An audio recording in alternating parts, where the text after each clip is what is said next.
Bharuch citizen કાઉન્સિલના પ્રમુખ જીવરાજ પટેલ અને secretary Harish જોશીએ અંકલેશ્વર વાલિયા સ્ટેટ હાઈવેને વહેલી તકે 6 લેન માર્ગ કરવા માર્ગ અને મકાન વિભાગના સચિવ સાથે જિલ્લા કલેક્ટરને રજૂઆત કરી છે.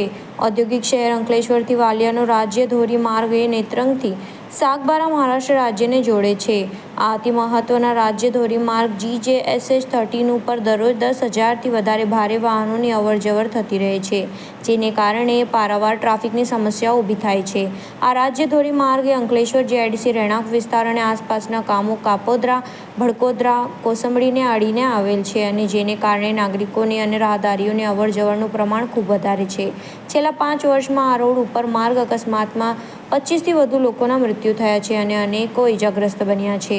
દિવસે દિવસે વધતી જતી વાહનોની સંખ્યા અને ટ્રાફિકનું ભારણ સામાન્ય નાગરિકો માટે માથાનો દુખાવા સમાન બની રહ્યું છે. છેલ્લા 15 વર્ષથી અંકલેશ્વર વાલિયા સ્ટેટ હાઈવે એ 4 માર્ગીય છે.